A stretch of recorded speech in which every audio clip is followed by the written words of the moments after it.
Assalamualaikum warahmatullahi taala wabarakatuh. Selamat sejahtera, selamat malam, salam reformasi, salam perjuangan. Saya ucapkan kepada tuan-tuan dan puan-puan yang menonton saya pada malam ini, alhamdulillah, kerana terus bersama dengan saya di YouTube, Facebook, di Twitter, di TikTok. Terima kasih juga yang tap love. Terima kasih juga yang share. Tolong share tuan-tuan dekat bawah. Mana dekat button share tu, ada button love, button like. Tolonglah. Tolong. Saya tengok kadang-kadang yang view 1,000, 2,000, 3,000 view, tapi like tak sampai pun 1,000. Jadi macam kita buat live tapi tak ada inisiatif sekali klik je. Kenapa penting like? Bukan dapat duit pun dari like tu. Tak, bila tuan-tuan like tu bermakna orang lain yang dalam grup tuan-tuan akan dapat notification juga. That's how algorithm works lah. Begitu, macam tu benda tu bergerak. Sama juga dengan TikTok kan. Kalau tuan-tuan pergi share, tuan-tuan pergi tap love, so dalam your algorithm tu nanti akan ada orang lain yang boleh benefit daripada live kita. So benda-benda macam tu lah. So terima kasih lah. So insyaAllah, jadi banyak benda yang kita nak bincangkan hari ini. Dua banyak lah, tapi saya ambil benda yang besar je lah kan. Yang pertama sekali, benarkah Hadi ini menentang perlembagaan Malaysia? Dan kalaupun dia katakan menentang perlembagaan Malaysia, apakah perlembagaan yang nak dibawa oleh Hadi? Tuan Guru Haji Hadi Awang, apakah perlembagaan yang dia nak bawa? Bentuk macam mana? Kan? Dan apa jawapan Tun Hamid, bekas Ketua Hakim Negara, terhadap dakwaan bahawa sebenarnya Tun Hamid sendiri pun sebenarnya bersetuju dengan pandangan bahawa keputusan Mahkamah Persekutuan itu salah. So apa pandangan beliau? Kemudian rentetan daripada pemuda UMNO yang menyindir kerajaan ini berkenaan dengan kelemahan ringgit. So adakah pemuda UMNO menyindir Zahid Hamidi? Itu soalan kita sebenarnya. Dan adakah pemuda UMNO ni geng Hishamuddin? Menarik Alright, so sebelum itu, first thing first, saya nak bawa berita-berita semasa dahulu, cerita-cerita semasa. Pertama sekali, salam takziah kepada keluarga mendiang Allahyarham, mendiang pula, Tun Abdul Taib telah meninggal dunia. Kuching, bekas Yang di-Pertua Negeri Sarawak dan juga bekas Ketua Menteri Sarawak paling lama, Tun Abdul Taib Mahmud, meninggal dunia di Kuala Lumpur pagi ini. Allahyarham menembuskan nafas terakhir pada pukul 4.28 pagi di Cardiac Vascular Central Kuala Lumpur yang disahkan oleh Menteri Pelancongan Datuk Abdul Karim Rahman pagi ini, Menteri Pelancongan Sarawak. Jenazah akan diuruskan di Masjid Negara Kuala Lumpur sebelum terbangkan balik ke Kuching pada hari ini. Beliau berusia 87 tahun dan penghormatan terakhir akan diadakan di Dewan Undangan Negeri Sarawak. Baik. Dia macam ni lah tuan-tuan. Yang pertama sekali, kita doakanlah semoga beliau ditempatkan, roh beliau ditempatkan di kalangan orang beriman, beramal soleh, dan kalau sekiranya ada kekhilafan sebagainya di kalangan manusia, maafkanlah. Di kalangan dia dengan Tuhan, itu dia dengan Tuhan lah. Tetapi di kalangan manusia yang dah pergi, biarkan berlalu. Cuma itu satu perkara, okay? Namun begitu, dalam masa yang sama, mana yang sekarang ini berkemungkinan ada melibatkan salah laku dan sebagainya, ya bukan berkenaan dengan Tun Taib Mahmud lagi, tetapi yang lain-lain ini, janganlah kita sweep it under the carpet. Okay, sweep it under the carpet. So perkara-perkara kita tahulah, rakyat Sarawak terutamanya ramai juga yang terluka sebelum ini, kan? Tetapi bila dah apa orang kata, ialah pemergian sudah pun meninggal dunia, kita lupakanlah yang itu, kita kata kan. Ada saya dengar kata-kata yang kurang manis lah, kita kata tentang pemergian Allahyarham dan sebagainya, tentang perilaku dan sebagainya. Okey, kita boleh kata sewaktu beliau masih hidup, tetapi bila dah tak ada ni, kita kata tak apalah, yang itu biar urusan dia dengan Tuhan lah kan. Tetapi kita dekat apa yang kita ada dekat sini, kita boleh lihat, kalau ada bukti, kita bersihkan apa yang kita patut bersihkan. Tetapi nak ceritalah macam saya katalah, dari segi politik saya memang bercanggah ataupun berlanggar angin dengan Tun Taib ni sejak daripada tahun 80-an lagi. Masa tu Permas tahun 80-an lagi, macam saya cerita. Apa orang kata, sewaktu kami masih kecil dulu, kami menampal poster pembangkang. Kami memang tak pergi kepada Taib Mahmud lah at that time. And even now pun, sampai sekarang kan. Tetapi itu secara politiknya. Secara Islamnya kita kata kita adalah umat sesama Islam. So kita doakanlah kan, yang baik-baik kepada beliau dan semoga beliau ditempatkan di kalangan orang beriman dan beramal soleh, insya-Allah. Amin ya rabbal alamin, kan. Okey. Alright. So habis kat situ. Okey, itu Taib Mahmud, cerita Taib Mahmud. Saya bawa lagi kisah berkenaan dengan isu-isu semasa lagi, sementara kita pergi ke isu politik. Kita pergi ke isu semasa dahulu. Ini menarik, tuan-tuan. Persenda busana Iban Rizal Durian Kimchi didenda RM10,000. Siapa yang tak kenal, dia ada TikTok kot. Dia punya TikTok dia Durian Kimchi, even YouTube pun ada.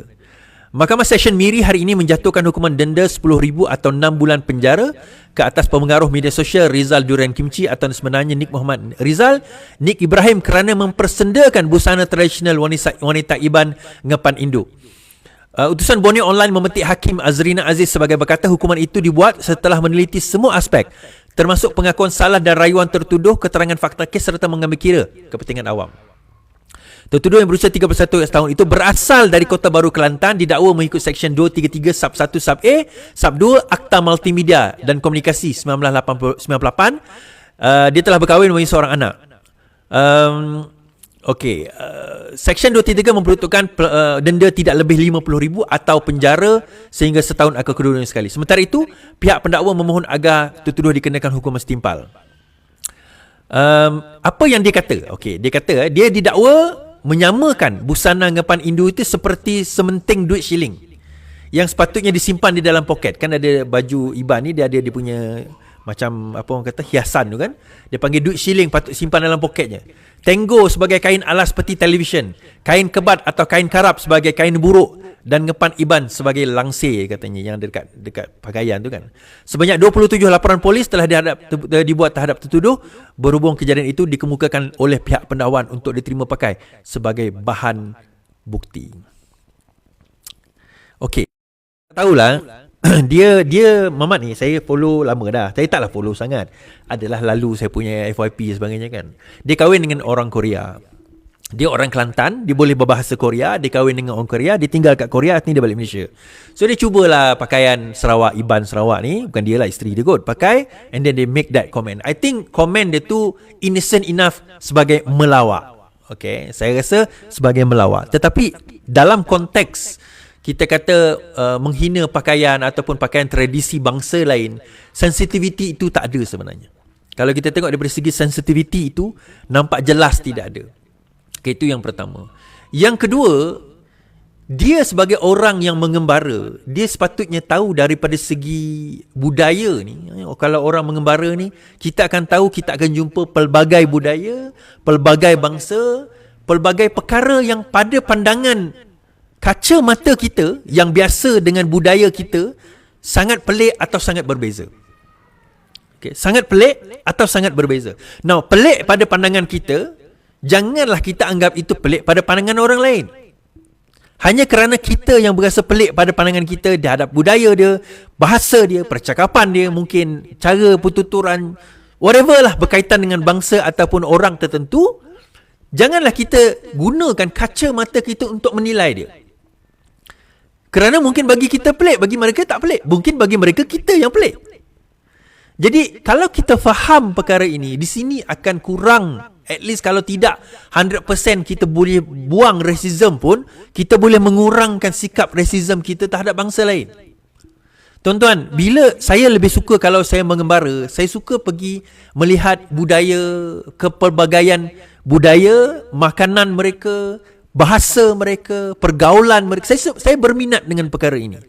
Tapi bila kita pergi ke satu tempat mempelekehkan satu pakaian kebanggaan bangsa tersebut, itu dah bagi saya melampau lah, melebihi daripada apa yang sepatutnya. Jadi kita sebagai rakyat, kita kena berhati-hati. Ada seorang, saya tak ingat siapa yang kata gitu, bila baby Shima pakai baju Iban, dia kata pakai pakaian kafe. Saya tak ingat siapa yang cakap. Dia kata baby Shima, dia punya komen kat bawah. Komen tu dia tulis baby Shima sebab baby Shima buat konsert kat Sarawak. Dia kata baby Shima buat pakai pakaian kafe, dia kata. Kita kata pakai pakaian kafir. Ada pakaian Islam ke? Tuan-tuan, saya nak tanya, ada ke pakaian Islam? Maksudnya pakaian itu dah disyahadahkan, atau pakaian tu mengambil syahadah? Yang boleh Islam ni tuan-tuan, manusia je. Lain daripada tu mana boleh Islam? Islam ni erti kata kita bersyahadah, kita yakin, kita percaya dengan lafaz, dengan niat, dengan perbuatan kita terhadap Islam, terhadap akidah apa? Syahadatain, asyhadu alla ilaha illallah wa asyhadu anna muhammadar rasulullah, maka kita jadi Islam. Selain daripada itu tak ada perkataan pakaian Islam. Pakaian Melayu ada, pakaian Islam tak ada.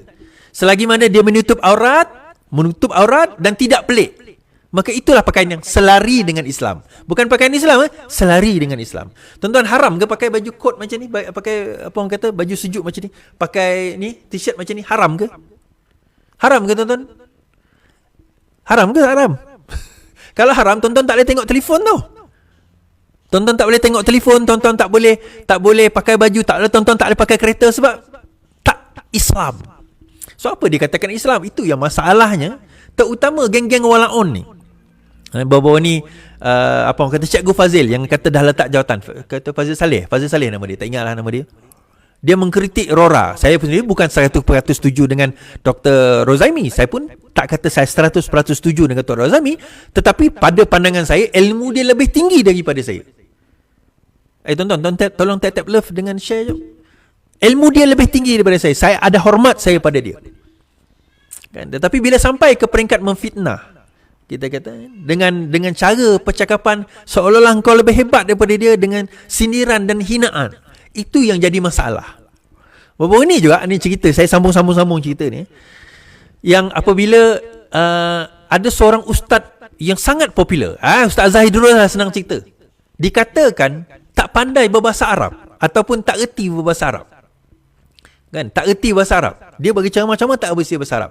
Nah, ada orang kata, alah dia tak erti bahasa Arab, lantak dia lah. Tak ada aib pun tak erti bahasa Arab. Engkau pun tak erti bahasa Arab. Betul, saya setuju.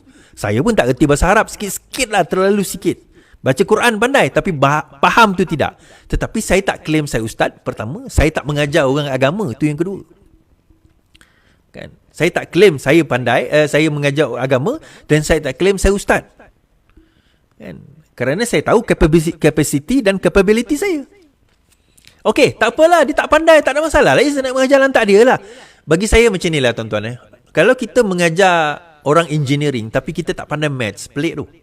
Kalau kita mengajar TESOL, Teaching English for as a Second Language, tapi English kita tak pandai, pelik tu.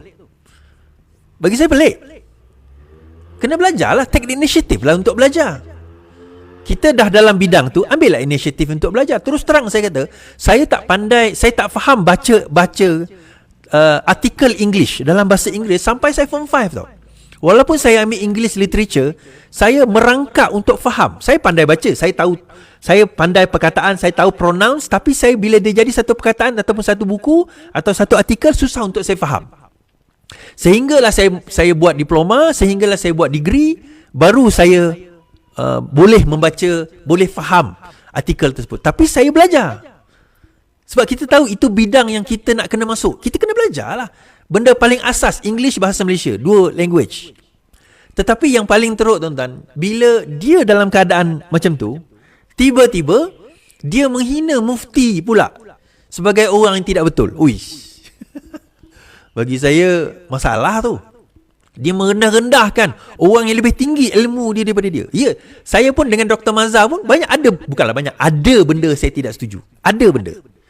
Rora pun ada benda saya tidak setuju. Daripada pandangan politik dia, ada benda yang tidak setuju. Cara pandang dia, ada pandangan saya setuju. Tetapi saya tak kata bahawa saya ni lebih hebat, ataupun Rora itu lebih rendah, atau Dr. Mazhar itu terlalu rendah nilai dia. Even saya tak kata Ustaz Zahid Idrus tu pun rendah daripada saya. Tak. Saya tak kata demikian. Saya tak kata demikian. Cuma bagi saya, kalau dalam bidang itu, maka anda kena belajarlah. Take the initiative to learn. Kalau kita tak sanggup belajar dalam bidang itu, macam mana kita nak mendalami apa yang kita sampaikan? Nak belajar tentang, nak mengupas hadis, nak mengupas ayat Quran, kita ada kena ada kemahiran paling asas bahasa Arab. Bahasa Arab tu kena ada. Itu benda paling basic. Kalau tidak, macam mana kita nak tafsirkan? Macam mana kita nak terjemahkan? Macam mana kita nak hujahkan ayat-ayat Quran yang ada? Kita boleh baca teks ulama' lain. Even kalau kita baca teks ulama' lain, dalam bahasa Malaysia tak sama kalau kita baca teks dalam tulisan asal yang ditulis kalau ditulis bahasa Arab. Jauh saya pergi ni. Tapi saya nak bawa semua, rangkumkan semua ni sebagai satu, tuan-tuan.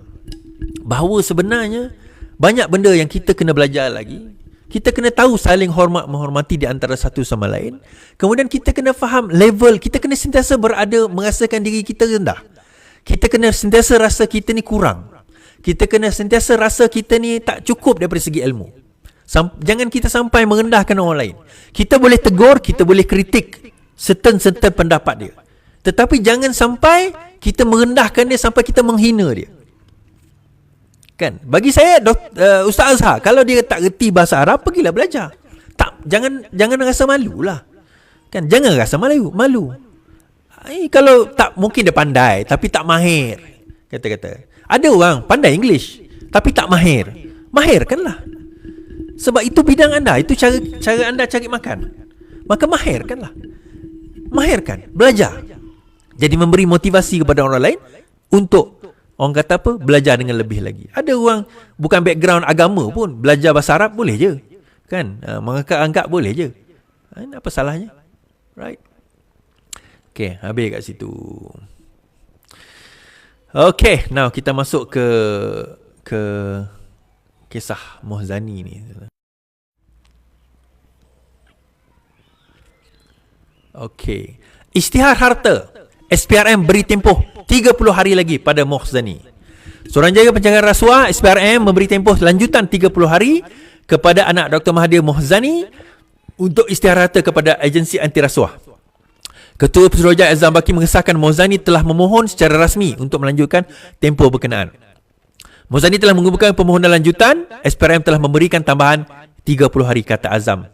Jumaat lalu Azam mengesahkan agensi anti rasuah memberi tempoh 30 hari lagi kepada adik Mohzani, Mirzan, untuk isytihar hartanya. Azam berkata ini setelah ahli perniagaan itu meminta tempoh tambahan untuk mematuhi perintah yang dikeluarkan. Tempoh notis sepatutnya tamat pertengahan bulan ini.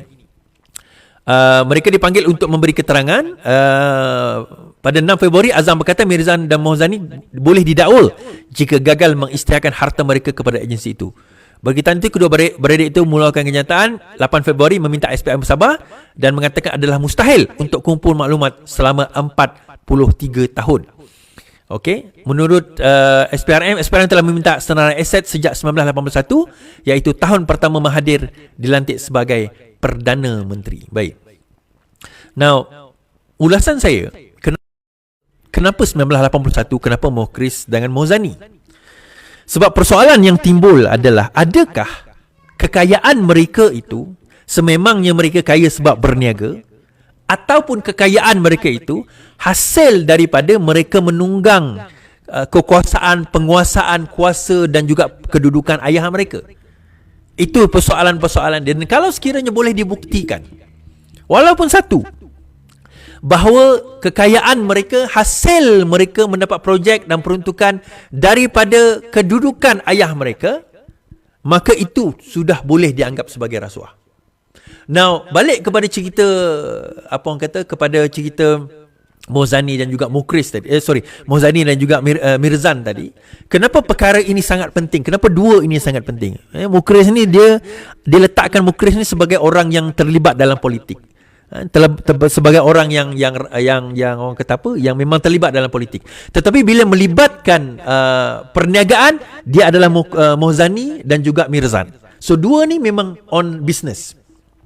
Kedua-duanya on business.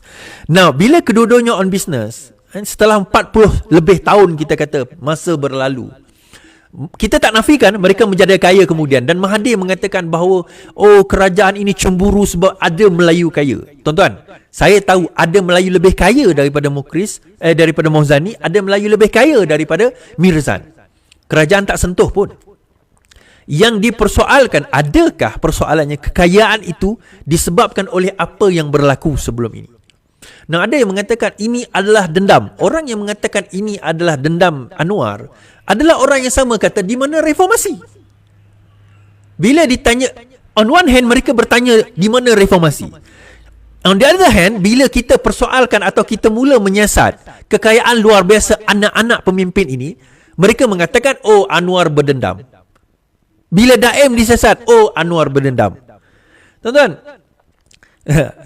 tadi saya buat komentar. Naimah ni sebenarnya adalah ahli parti muda. Naimah adalah ahli parti muda. Now, ya ke is? Ya. Amirah iaitu Puteri Wangsa sendiri mengesahkan.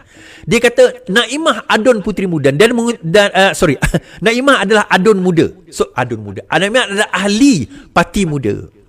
Parti muda, bukan bini muda, parti muda. Naimah ni siapa? Naimah ni isteri Daim. Tetapi dia mengatakan bahawa Daim bukanlah pemberi dana terbesar di dalam muda. Bukanlah pemberi masa. Kenapa tuan-tuan? Sebab satu persoalan yang timbul, bagaimana dana muda ni dapat dana? Sebab kita daripada dulu lagi kita mempersoalkan, kita kata sebenarnya muda ni dia datang daripada salur galur Tun Mahathir. Kalau tuan-tuan perasan, dan muda tak join Kerajaan Perikatan Nasional hari itu sebab Mahathir tak join. Itu je sebab dia. Muda Syed Saddiq dia masuk ke dalam Bersatu daripada salur galur Tun Mahathir. Siapa dia sebelum ini? Kita tak kenal dia. Orang kata pasca 2017, kita tak tahu siapa dia. Yang kita tahu dia menang pembahas terbaik, itu saja. Lepas itu dia masuk bertanding di MUA, terpaksa diberi laluan, menang.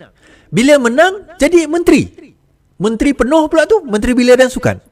So dia punya jalan tu terlalu cepat, kita kata. Okey, tak apalah, tak ada masalah.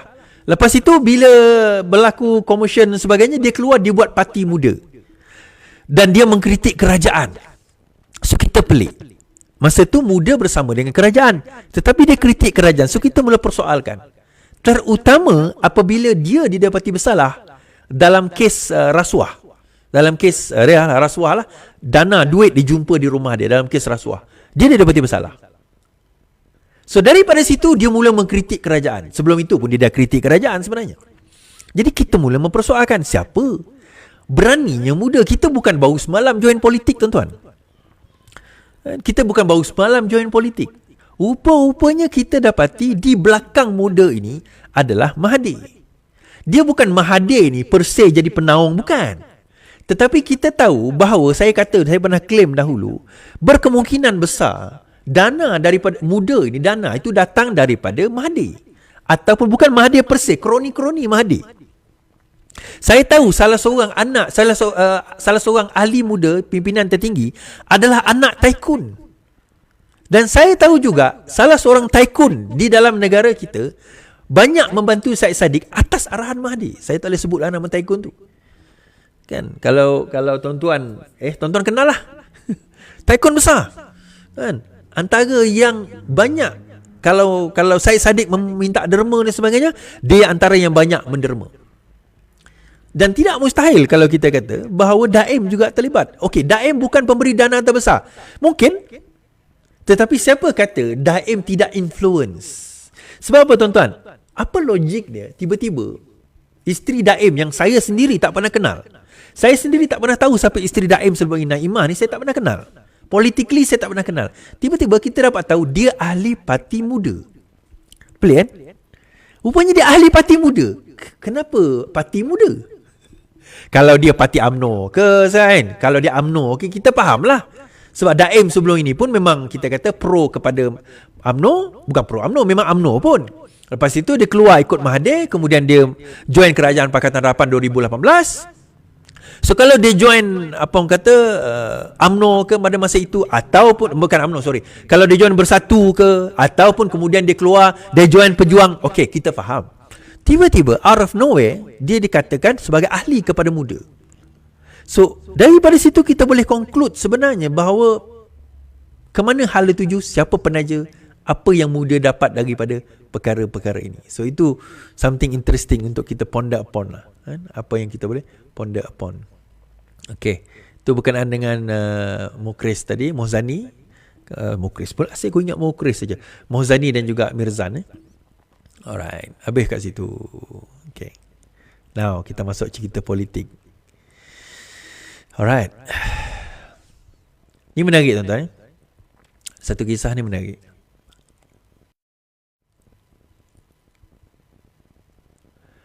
Selain Melaka, PAS yakin dapat kuasai negeri pada PRU ke-16.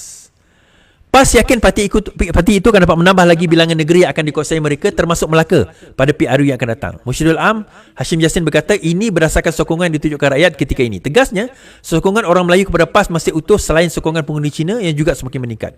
Kalau kita lihat perkembangan hari ini, kita dapati sokongan terhadap PAS bukan menurun, tak seperti partai lain. Ahli semakin bertambah, ahli baru sentiasa ada setiap bulan.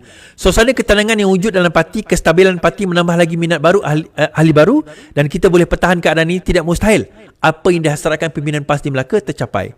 Semalam PAS Melaka melahirkan keyakinan untuk mentadbir negeri itu selepas PRU akan datang jika ahli parti terbabit mengambil pendekatan tertentu. Pesuruhjaya PAS Melaka Zulkifli Ismail berkata, ketika ini terdapat lebih 23,000 orang ahli yang boleh digerakkan bagi menarik sokongan ramai. Mengulas lanjut, Hashim berkata PRU 15 turut menyaksikan kejutan apabila PAS turut mendapat sokongan pengundi bukan Melayu di kawasan bandar. Banyak petunjuk PRU menunjukkan pertambahan sokongan pengundi bukan Melayu meningkat dari masa ke semasa. Sebagai contoh, kita tak pernah fikir Alostar boleh jatuh ke PAS. Rakyat sedang menilai tentang kestabilan politik sebuah parti dalam keadaan suasana sekarang. Pada PRU lalu, PAS memenangi 43 kursi parlimen dan menguasai 4 negeri iaitu Kelantan, Terengganu, Kedah dan juga Perlis. Baik. Pilihan raya yang terdekat selain daripada Sabah, tuan-tuan. Pilihan raya yang terdekat selain daripada Sabah. Selepas Sabah ni, kita akan ada pilihan raya negeri Melaka dan Johor dahulu. Melaka dan Johor dijangka berlaku pada tahun seawal 2025, paling lewat 2026. Okay. PRU 2027. 2027, 21. Betul. 2020 pada hari itu Sabah, 2021 Melaka dan Johor, 2022 PRU. Kemudian 2023 barulah 6 negeri. Jadi berkemungkinan besar kalau kita nak tengok Melaka dan Johor ni akan ada pilihan raya lebih awal. Siapa bertanding dengan apa, itu satu persoalan. Itu satu orang kata apa, satu cerita lain lah. Tetapi melihat kepada keadaan sekarang, bila PAS mengatakan mereka yakin dengan pertambahan ahli sebagainya, saya rasa saya letakkan beginilah. Kemenangan PAS pada tempoh hari satu je, iaitu dana. Kelebihan yang PAS ada pada tempoh hari iaitu satu saja, iaitu kelebihan dana. Selain daripada itu, mereka tidak ada kelebihan lebih daripada itu. Disebabkan dana mereka yang banyak, maka daripada situ mereka menguasai social media. Itu kita tak boleh nafikan. Namun begitu, disebabkan oleh keadaan yang ada sekarang ini, dua perkara besar. Yang pertama, kestabilan kerajaan yang ada. Yang kedua, kekurangan dana mereka sendiri. So daripada segi poin yang mereka nak sampaikan, cerita yang mereka nak bawa, hujah yang mereka nak hentam kerajaan ini, banyaknya makan diri, banyaknya jadi fitnah, banyaknya makan diri. Kita tengok ramai pemimpin-pemimpin PAS yang disaman fitnah. Malah pengaruh-pengaruh PAS pun kalau tidak saman, mereka tarik balik kenyataan-kenyataan tersebut sebab takut kena saman, ataupun takut kena seret ke balai dan sebagainya. Ada yang kata, kalau benar-benar berani, tak payah saman lah. Kalau benar-benar berani, jangan fitnah. Itu je. So, kemenangan PAS tempoh hari, saya kata, pertama dana, kedua fitnah. Kita tengok tabung haji fitnah. Kita tengok bagaimana PAS menggunakan fitnah itu sebagai satu agenda, sebagai satu taktik untuk mereka nak memenangi dan memenangkan mereka dalam pilihan raya akan datang. Semua persoalan, when it comes kepada PRU 16, adakah mereka mempunyai dua elemen itu lagi, iaitu dana, dan yang kedua, kebolehan mereka untuk fitnah. Saya rasa tak ada dah, tuan-tuan. Kalau kita tengok, banyak pemimpin-pemimpin mereka yang telah disaman fitnah. Banyak pempengaruh dah tak berani nak keluar kenyataan, kerana mereka tahu itu fitnah. Kan keluar, kita tengok Didi Chronicles, kita tahu dia memang walaun. Kita tahu 2-3 pempengaruh memang kita tahu walaun. So bila dia keluar kenyataan-kenyataan yang akhirnya dikatakan sebagai bercanggah dengan undang-undang, maka daripada situ sendiri mereka terpaksa menarik sokongan, menarik balik video, memadam video, menurunkan posting dan sebagainya, dan akhirnya mereka berasa mereka berada dalam ketakutan. Now, ada yang kata, maksudnya kerajaan ni kejam lah, pergi tangkap pengaruh-pengaruh ini. Tuan-tuan, kalau tak buat salah, nak takut apa? Isunya dia buat salah. Maka itu yang menjadi masalah. Macam hari ini juga Syafi'i Muhammad Muhammad Syafi'i Abdullah, Peguam Najib mengatakan bahawa sebenarnya dalam forum reformasi, dalam forum tentang reformasi, dia kata bahawa sebenarnya Najib itu wajib mendapat pengampunan, tak perlu masuk penjara pun, sebab mahkamah kita ni tak betul, dia kata. Dia tak bersalah sedikit pun. So ada satu wartawan telefon saya tadi tanya pendapat, saya kata simple saja. Kalau dia benar tidak bersalah, kenapa dia gagal untuk menyatakan di 3 mahkamah?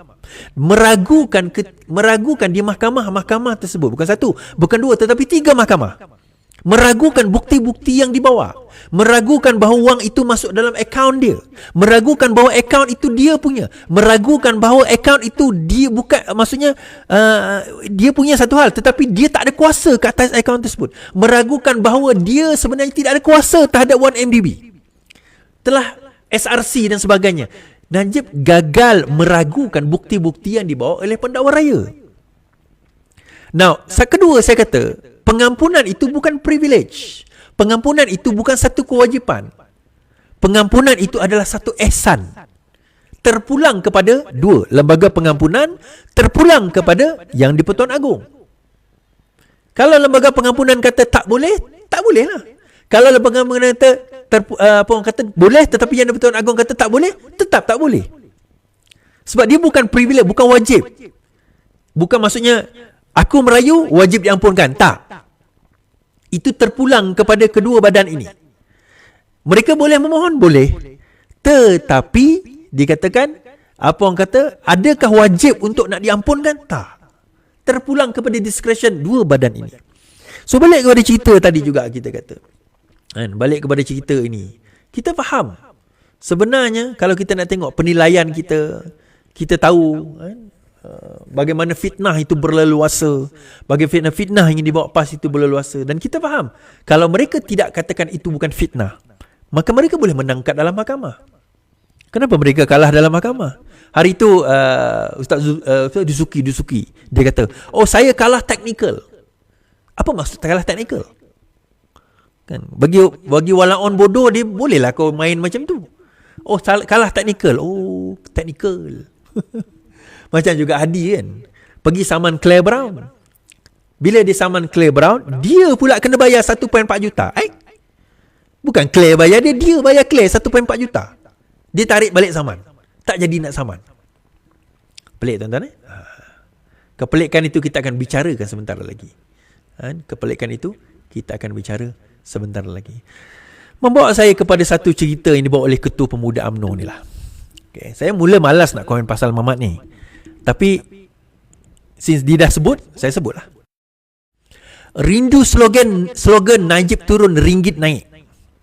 Oh, dia kata rindulah slogan dia, nak sindir lah ni. Okay. Ketua Pemuda UMNO Dr. Mahathir Akmal Saleh menyindir situasi ekonomi semasa dengan mengaitkan slogan bahawa penyusutan nilai ringgit negara mempunyai kaitan dengan prestasi pentadbiran bekas Perdana Menteri. Dr. Amal berkata beliau rindu dengan slogan tersebut yang mengungkapkan bahawa nilai ringgit akan kembali meningkat jika Najib berundur dari jabatannya sebagai Perdana Menteri. Najib turun, ringgit naik. Rindu betul slogan ini, katanya. Setakat ini mata wang tempatan merekodkan prestasi lemah setakat 9 pagi dengan menunjukkan berkurangan kepada 4.787, tetapi petang tadi dah mengukuh balik sedikit berbanding dengan US dollar. Baik. Yang pertama sekali saya nak komen tentang perkara ini kan. Bila dia kata demikian, yang disindir kerajaan Madani ni, yang disindir itu sebenarnya Zahid Hamidi. Okay, saya nak cerita, Ketua Pemuda UMNO dia bukan menyindir Anwar Ibrahim. Dia menyindir Zahid Hamidi. Kenapa? Sebab Zahid Hamidi kan timbalan Perdana Menteri. Zahid Hamidi itu presiden dia, dan Zahid Hamidi juga adalah timbalan Perdana Menteri. Dikatakan, saya tak tahu betul atau tidak, dia ni sebenarnya tim Hysyamuddin. So bila dia mengkritik, bukan mengkritik, dia mempersendakan. Kritik itu satu hal tuan-tuan. Kalau polisi kerajaan ini salah, dia kritik, okey. Tetapi bukan masalah polisi, dia masalah dia sindir. Dia kata kerajaan ini lemah. Dulu kalau Najib turun, mata wang kita akan kukuh. Saya nak bagi tahu, mata wang kita akan kukuh. Semua penganalisa ekonomi mengatakan mata wang kita akan kukuh by the end of this year. Semua penganalisa ekonomi dan juga pakar-pakar ekonomi mengatakan by the end of this year 2024, mata wang kita akan kukuh. It's just a matter of time. Kita perlukan masa. Time is of the essence, kita kata. Tetapi dia bukan faham. Dia bukan faham nisbah-nisbah ekonomi, dia bukan faham cerita-cerita ekonomi, dia tak faham tuan-tuan. Tapi tak apalah, kita maafkan dia. Cuma kita nak ceritakan bahawa dia kata Najib turun, maka ekonomi mata wang akan juga menaik, InsyaAllah. Dan dah naik pun hari itu, dan akan menaik lagi. Now, dua fundamental utama, ini saya cerita, dan saya dah cerita, dan saya cerita saja. Sekali lagi, dua fundamental utama kenapa mata wang kita tidak mengukuh compare to USD sekarang ini. Yang pertama, USD telah meningkatkan interest rate, Malaysia kekal, OPR kita kekal 3%. US dah naikkan interest rate buat kesekian kali, 5 point something percent. I think 5.25 or something like that. Yang kedua, ekonomi China sekarang sedang menurun. Daripada segi prestasi sedang menurun. So dua benda ini menjadi faktor besar. Tetapi penurunan ekonomi China ni something expected. Dia akan naik balik. China ni kita tahu kenaikan dia akan naik balik within this year. Dalam masa tahun ini juga, within this year, benda itu, ekonomi China akan menaik. Kemudian US tidak boleh naikkan lagi interest dia. Daripada segi interest, US tak boleh naik dah. Kalau dia naikkan lagi interest dia, terbeban rakyat dia. So by the time interest dia tak boleh naik, maka kita kena pelabur akan beralih kepada mata wang lain. Baik, ada yang tanya, kenapa Singapore dollar lebih kukuh berbanding dengan Malaysian ringgit? Sebenarnya panjang history 1970s, pada tahun 70-an dulu kita ikat sama, Malaysia, Brunei dan juga Singapore kita ikat satu-satu. Kemudian Malaysia pada waktu itu decide untuk tak nak terikat. Dia tak nak ikat dengan Singapore, dia orang keluar. Dan juga Brunei tak nak terikat, tu keluar. Now Singapore, dia ada satu badan untuk memantau inflasi, dipanggil MAS, Monetary Authority Singapore, something like that. Tak ingatlah, MAS, singkatan MAS. Apa yang Singapore buat? Singapore tak ikat duit dia kepada USD. Kita ikat kepada USD sejak sekian lama. Singapore dia ada basket. Dia ada basket of money. Dia USD dalam tu. Mana-mana negara yang berdagang dengan dia, dia akan ada basket of money kat dalam basket dia. So bila USD mengukuh dan sebagainya, untuk kekalkan dia punya perdagangan dia, maka dia akan dump. Dia akan dumpkan duit. Why? Kenapa dia boleh dumpkan duit? Sebab dia ada duit. Kenapa kita tak boleh dumpkan duit? Sebab kita tak ada duit. Tu je. Sebab itu yang slogan Najib turun tadi tu. Kita cerita pasal luar MDB, billion of dollars, puluhan bilion kita hilang. Puluhan bilion kita hilang, and yet kita kata kita masih persoalkan pasal Najib. Ya, kita kata itu part of the problems. Not the only problem, part of the problem. Kan? Kalau orang UMNO ada masalah dengan apa yang saya cakap macam ni, pertama sekali tengok dekat Akmal Saleh tu dululah. Kan? Dia pegang jawatan besar, ketua pemuda. Bukan calang-calang punya jawatan tu. Kan? Bukan calang-calang jawatan. Saya ni setakat orang yang buat live setiap malam je. Kan? Kalau kita nak persoalkan lah. Tapi dalam masa sama, Hasan Karim persoalkan. Hasan Karim ni orang PKR. PM digesa perjelas kedudukan ringgit di Parlimen. Hasan Karim. Perdana Menteri Datuk Seri Anwar Ibrahim digesa memberi penjelasan mengenai kedudukan ringgit yang semakin merosot ketika ini di sidang Parlimen yang akan datang. Saya berhak untuk meminta Anwar yang juga Menteri Keuangan supaya secara rasmi menjelaskan dua perkara. Mengapa kedudukan ringgit begitu lemah berbanding USD dan juga Sing dollar. Okey, itu permintaan Hasan Karim. Valid, bagi saya tak ada isu. Walaupun dia sebagai orang di dalam kerajaan, valid untuk dia minta penjelasan. Tak ada masalah.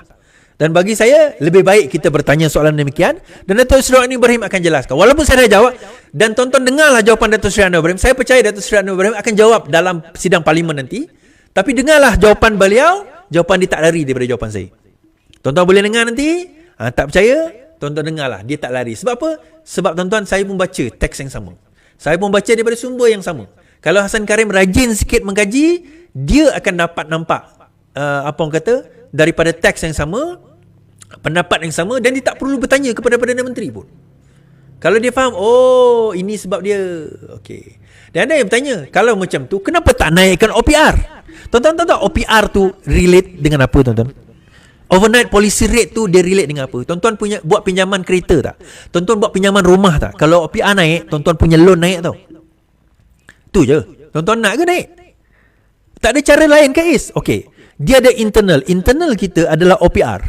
External dan OPR dan inflasi dan sebagainya lah. Okay, inflasi kita is around 1.5%, 2%. Inflasi kita dah stable. Sekarang ni tinggal OPR. Itu je.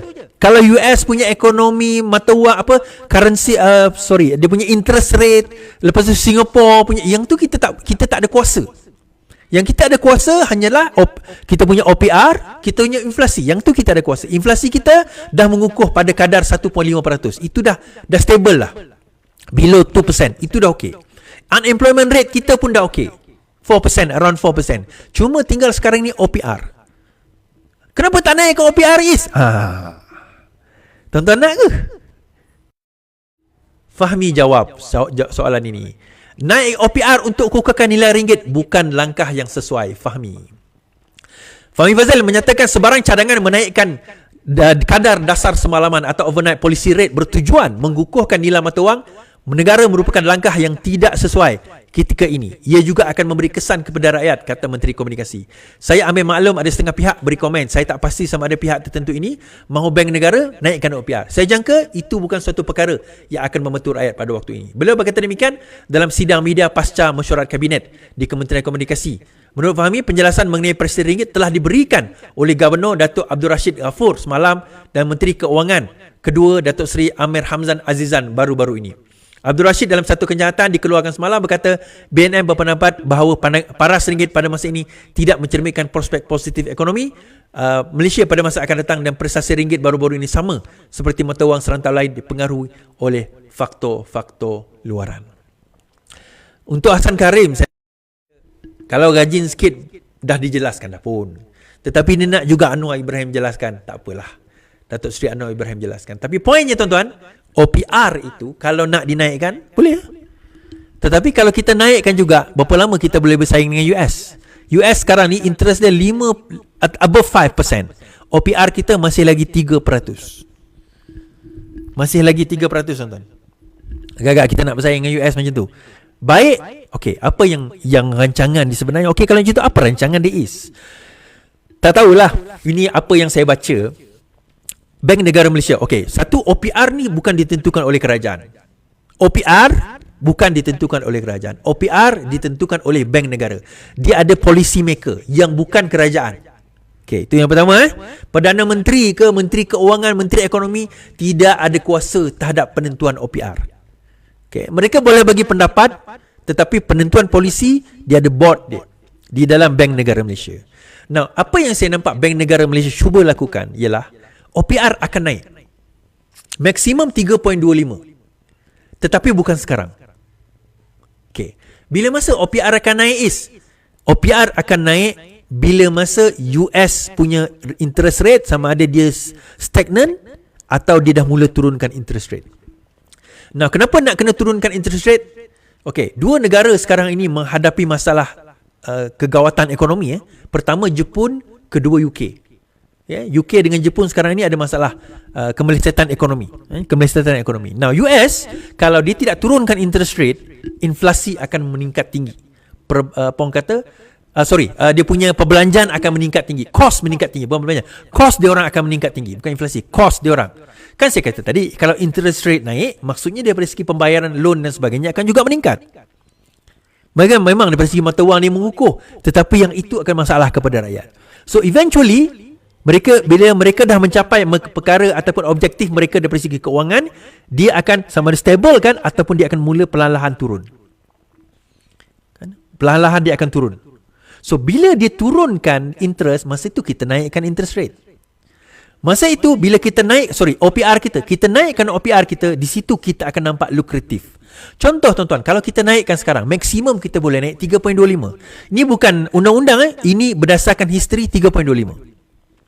Kita naik maksimum dah, ceiling 3.25. Tiba-tiba interest rate US turun. Kita nak naik lagi ke? Kena maki kita tuan-tuan. Bukan kita, Bank Negara Malaysia lah kena. So Bank Negara Malaysia bukan masalah maki dia tak kisah. Daripada segi ekonomi kita tak boleh nak berkembang. Sebab apa? Pelabur tu dah tak berminat. Dia nak naikkan, dia akan naikkan kos rakyat. Dalam masa yang sama pelabur nak masuk tak lukratif. Bayangkan pada masa itu ekonomi China pun dah mula mengukuh, ekonomi kita mula membaik, which is by the end of this year. China mula mengukuh, US mula menurunkan interest, ekonomi kita mula membaik. Pada masa itu kita naikkan OPR, pelabur mula naik. Tuan-tuan akan tengok daripada segi apa orang kata, mata wang kita akan mengukuh. Dan dijangka akan sehingga RM4 40 by the end of this year. RM4.40 by the end of this year. Ini bukan saya cakap, ini pakar ekonomi cakap. Jangkaan pakar ekonomi berdasarkan kepada polisi US dan juga berdasarkan kepada keadaan China. Now, dalam masa yang sama tuan-tuan, itu saya kata tadi, hari ini ringgit mengukuh sedikit berbanding US dollar. Ringgit mengukuh sikit akhir Rabu, urusan niaga Rabu, dengan mengukuh sedikit berbanding US dollar daripada 479.75 kepada 4.7920 berbanding semalam. 75 semalam, 20 pada hari ini. Berbaik sedikit. Dia memperbaiki sedikit daripada segi ekonomi. Okey. Saya galakkan tuan-tuan cari artikel ini. Why the Singapore dollar is so strong against ringgit. Tuan-tuan boleh tengok dekat FMT. Tuan-tuan kalau tak faham bahasa Inggeris, tuan-tuan boleh cari dekat YouTube. Tuan-tuan boleh nampak sendiri dekat YouTube apa orang kata, daripada segi penjelasan kenapa Sing dollar lebih kukuh berbanding dengan ringgit. Dan salah satu faktor di samping dia punya GDP dia sangat strong, another one is sebab dia punya policy, monetary policy. Daripada segi pegging, dia pegkan kepada ataupun dia sandarkan kepada mata wang. Singapore tak sandarkan kepada mata wang sebagai USD. Bagaimana kita sandarkan pada USD. Singapore tak buat macam tu. Alright. Habis. Okay. Saya nak baca kenyataan Hadi Awang. Kenyataan Hadi Awang, tuan-tuan. Menarik kenyataan Hadi Awang ni. Berkenaan dengan kes Nick Allen. Cerita ni tak habis lagi, tapi saya baca je lah. Malam ni kot sepatutnya ada Saiful kan. Dia live. Saiful live malam ni. Dengan, ke malam tadi saya ingat. Alright. Hadi beri peringatan kepada umat Islam termasuk raja-raja. Abdul Hadi kekal tidak berganjak dengan pendiriannya susulan keputusan Mahkamah Persekutuan yang membatalkan 16 peruntukan enakmen jenayah. Dalam catatan terbaru, Presiden PAS itu mengulas pendiriannya dengan alasan peringatan semua kepada umat Islam bertujuan supaya mereka menjaga akidah masing-masing. So kita baca. Ketinggian Islam wajib dipertahankan. Kita menerima perlembagaan persekutuan yang telah digubal oleh penjajah yang merancang kemerdekaan yang menipu umat Islam dengan tujuan tidak mahu sekali-kali memberikan kuasa kepada Islam. Walaupun negara kita dikatakan sudah merdeka dan penjajah asing pula sudah pulang ke negara asal mereka, mereka meninggalkan warisan yang masih menjajah kita melalui perlembagaan yang dicipta oleh Sultan Jaririk tanpa melibatkan. Dia quote kat sini. Saya sekadar memberi peringatan kepada penganut Islam supaya menjaga dan mempertahankan akidah masing-masing. Bukanlah menghina, khususnya pengamal undang-undang dan semua yang terlibat dengannya, daripada kalangan para hakim dan peguam, termasuk ahli parlimen dan adun, bahkan raja-raja, supaya berwawasan akhirat dengan bijaksana memandangkan ke akhirat sana, bukan memandang kepentingan dunia sahaja. Kan? Bahkan raja-raja. Saya tak tahulah apa kerja KDN sekarang ni kan. Terang-terang lah benda ni berlaku, tuan-tuan. Menteri KDN tolonglah ambil tindakan. Okey. Harap ada yang buat laporan polis. Ni 3R. Jelas. Dia macam ni, tuan-tuan. Saya nak bacakan artikel yang ditulis oleh ataupun artikel yang ditulis oleh Hadi berkenaan dengan perkara ini. Pertama, dia menyentuh tentang akidah. Dia kata, akidah, tengoklah akidah kamu. Seolah-olah mempersoalkan undang-undang kanun jenayah PAS itu bersamaan dengan mempersoalkan akidah. Besar tu, tuan-tuan, tau. Besar implikasi tu. Mempersoalkan akidah, tuan-tuan. Maksudnya akidah tuan-tuan dan akidah saya yang mempersoalkan kanun jenayah PAS Kelantan itu boleh gugur kerana kita mempersoalkan, kerana kita membenarkan kanun jenayah itu dimansuhkan. Akidah ni. Tu kadang-kadang kan Saya tak faham bagaimana pemikiran seorang sokol Tok Guru tidak memahami perkara akidah, muamalah, munakahat, siasah. Dia tak faham. Dia tak faham ke atau buat-buat tak faham, saya tak tahu. Saya keliru, tuan-tuan. Saya boleh nampak sudut pandang, saya boleh nampak, saya faham sudut pandang dia, sebab dia datang daripada pemikiran gerakan Islam yang masih lagi terjumut, terpaku dan terkaku dengan pemikiran gerakan-gerakan Islam zaman-zaman kejatuhan Khalifah Islamiyah, dan juga ditambah pula dengan kefahaman Syiah bahawa pemerintahan imamah ini adalah akidah. Di dalam ahli sunnah wal jamaah, kita tak memandang kepimpinan itu sebagai perkara akidah. Kita memandang kepimpinan itu sebagai perkara sebagaimana muamalah. Interaksi di antara muamalah ni maksudnya interaksi di antara manusia. Tetapi di dalam PAS, terutama Hadi, disebabkan dia pro kepada Syiah, mereka memegang pandangan Syiah bahawa imamah itu atau kepimpinan itu sebagai perkara akidah. Di sini kita berbeza pandangan besar, dan di sini kita nampak kenapa mereka berpandangan the way mereka berpandangan. Kenapa mereka merasakan bahawa apa yang kita lakukan selama ini sebagai tidak benar, dan kita faham kenapa PAS pergi menentang kita selama ini. Dan apa yang mereka jual? Yang mereka jual satu je, tuan-tuan, akidah. Siapa yang lawan PAS, dia bersama dengan Islam. Siapa yang menentang PAS, bermakna dia menentang Islam. Itu yang dijual. Itu yang mereka jual selama ini. Walhal sebenarnya menentang PAS itu bukan menentang Islam. PAS adalah parti politik. Sama juga kita kata, bersamaan juga dengan perlembagaan. Sama juga dengan apa orang kata undang-undang. Undang-undang bukan akidah.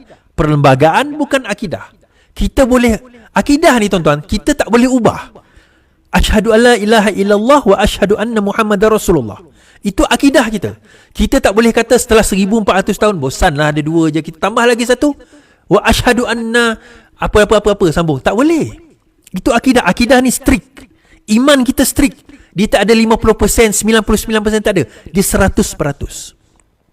Tetapi selain daripada akidah, muamalah umpamanya, kita boleh berbeza pendapat, kita boleh berbeza pandangan, kita boleh tambah, kita boleh kurang, kita boleh bahas, kita boleh kritik, kita boleh mansuh.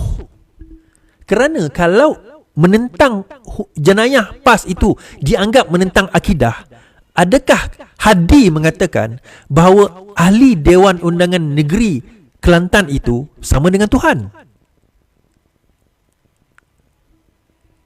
Sebab Tuhan kita tak boleh nak pertikaikan, tapi manusia boleh kita pertikaikan. Benar kata Al-Quran, tuan-tuan. Bagaimana rahib kamu, apa orang kata,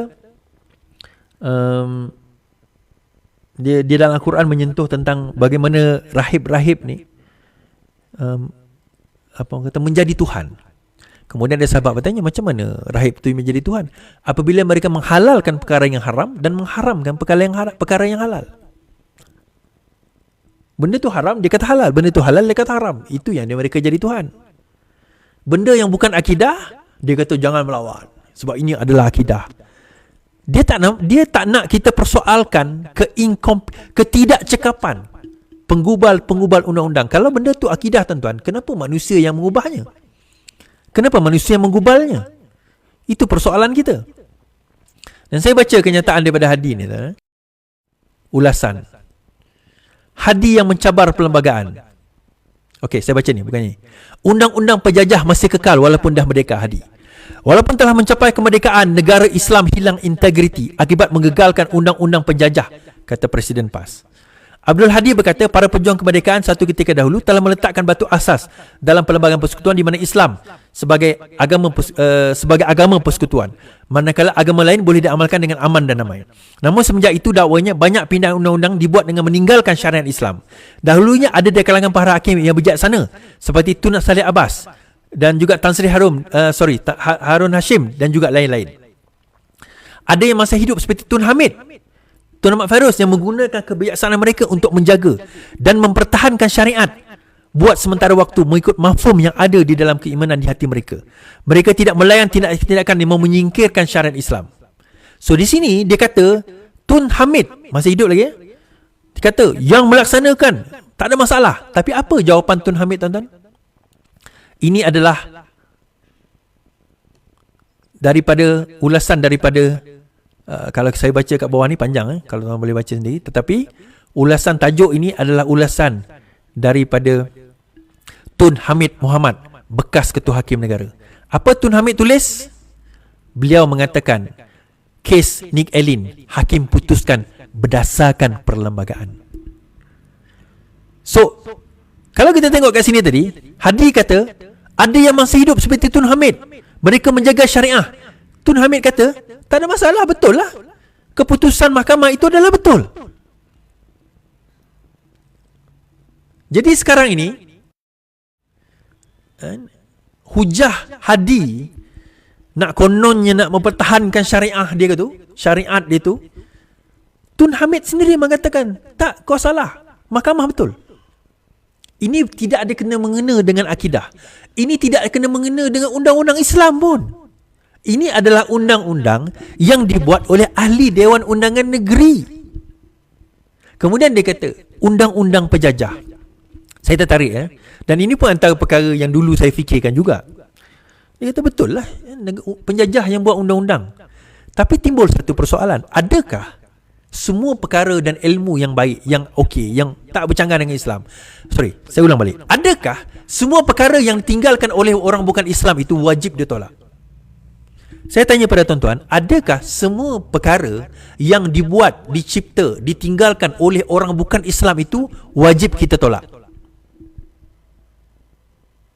Kalau wajib tolak, tuan-tuan tak boleh main handphone ni tau. Tuan-tuan tak boleh main TikTok. TikTok ni Cina punya. Cina ni banyak negara etis tak percaya Tuhan. Tuan-tuan tak boleh main YouTube.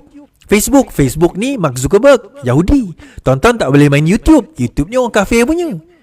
Twitter pun sama, Elon Musk, orang kafir. Kalau tuan-tuan beranggap demikian, bahawa apa yang ditinggalkan, yang dicipta, yang dibuat oleh orang kafir itu, orang bukan Islam itu sebagai perkara yang tertolak, tuan-tuan kena buang semua TV, telefon, teknologi, komputer, semua kena buang ni. Mikrofon semua kena buang. Tertarik saya adalah timbul satu persoalan. So bukan, isunya bukan. Oh, tapi itu adalah perlembagaan. Perlembagaan ini perkara yang suci. Saya berkata, siapa kata perlembagaan itu perkara yang suci? Siapa yang cakap? Syiah je cakap, tuan-tuan. Orang Islam, ahli sunnah wal jamaah, Nabi SAW tak pernah tinggalkan salah satu rukun iman kita adalah perlembagaan. Tak pernah. Tuan-tuan ingat tak rukun iman ada berapa? Ada 6. Ada tak salah satu daripada 6 tu perlembagaan? Tetapi yang siapa yang ada menyentuh kepimpinan perlembagaan itu sebagai rukun iman? Syiah. Now, yang buat saya tertarik adalah, okey, dia kata ini adalah perlembagaan penjajah, ini adalah undang-undang penjajah. Soalan saya, katakanlah PAS menang 2/3. Saya tertarik saya berminatlah nak adakan forum ni dengan pimpinan PAS yang paling tinggi. Yang cokia-cokia ni saya tak berminat. Yang paling tinggi, mungkin lepas ni saya minta Sinar organize kot. Sinar saya tahu yang publisher, penerbit Sinar ni selalu dengar saya punya live. Saya minta kalau sekiranya perlembagaan yang ada di dalam negara kita ni perlembagaan penjajah dan wajib ditolak secara keseluruhannya, undang-undang ni wajib kita tolak secara keseluruhannya. Soalan saya kepada pemimpin PAS, katakanlah PAS menang 2/3 dan jadi kerajaan, apakah bentuk undang-undang dan perlembagaan yang mereka nak buat? Sebab saya akan persoalkan, kamu persoalkan undang-undang dan perlembagaan sekarang ini sebagai undang-undang penjajah. Apa beza undang-undang yang kamu buat? Tuan-tuan, perlembagaan kita daripada tahun 1957 bergabung dengan Sabah Sarawak 1963, kita dah melalui ratusan pindaan perlembagaan. Ratusan, tak tahulah, mungkin kalau yang kecil-kecil itu ribuan pindaan perlembagaan. Kalau dah berulang-berulang mungkin ribuan dah. So perlembagaan yang ada pada tahun 2024 ini, saya boleh kata intipati dia tak sama dah dengan spirit tahun 1957 yang Lord Reed semua buat dahulu. Dah tak banyak tak sama. 63 tu pun dah banyak merubah dah. Itu sendiri pun dah banyak merubah.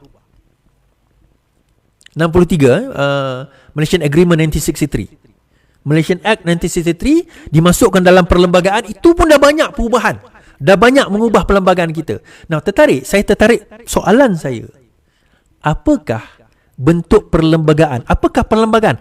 Ada tak orang PAS satu perlembagaan? Orang PAS boleh tak tunjukkan kepada saya, inilah perlembagaan Islam yang sebenar? Saya mohon supaya pimpinan PAS, supaya Hadi Awang keluarkan satu perlembagaan. Jangan sebut je, ini perlembagaan kafe, ini perlembagaan kafe. Okey, apa perlembagaan Islam? Dia kata, kita kena letakkan Al-Quran dan As-Sunnah itu sebagai yang paling tinggi di dalam perlembagaan. Siapa suruh? Siapa suruh letak benda itu sebagai paling tinggi, therefore itu perlembagaan dia? Siapa kata? Dekat mana kamu jumpa? Dalil mana? Dalil mana yang mengatakan kalau letak Al-Quran dan Sunnah, Islamlah perlembagaan itu? Sebab tu saya kata, tuan-tuan, dia nak tolak perlembagaan kita sebagai kafir, penjajah. Apa perlembagaan kamu? Apa alternatif yang kamu boleh bawa? Sebab the moment kamu bawa alternatif kamu, saya boleh kata itu pun perlembagaan manusia. Walaupun kamu yang buat, tetapi itu perlembagaan manusia. Adakah bila kamu bawa perlembagaan itu tak boleh nak dibantah? Adakah perlembagaan itu tidak boleh nak dihalang? Adakah perlembagaan itu tidak boleh nak dipersoalkan? Adakah kalau mempersoalkan perlembagaan itu sama macam kita mempersoalkan Al-Quran dan As-Sunnah? Sama tak? Ataupun sebenarnya itu hanya sekadar retorik kamu saja? Still undang-undang manusia. So, bila mereka memerintah nanti, tuan-tuan, tertariklah saya nak kata kan, apa undang-undang mereka nak pakai? Undang-undang apa yang mereka nak pakai kalau mereka memerintah? 33 bulan dia memerintah. RU 355 pergi ke mana? Perkasakan ke? Dah perkasa ke belum? Mahkamah Syariah 33 bulan. Oh, masa itu sibuk dengan COVID. COVID tu bukan semua orang buat. Masa tu yang sibuk Khairi, Adham Baba, Perdana Menteri. Menteri Undang-Undang tak perlu sibuk dengan COVID. Dia boleh je perkasakan. Menteri Undang-Undang siapa 33 bulan, tuan-tuan? Daripada mana? PAS, Taqiyuddin.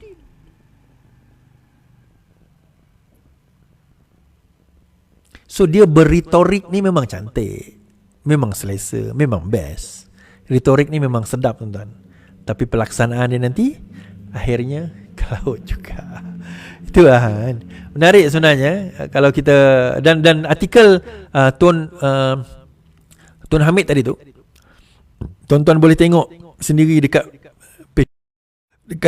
website dekat satu blog tunhamid.me. Key Snake Island saya sudah kata 10 tahun dulu.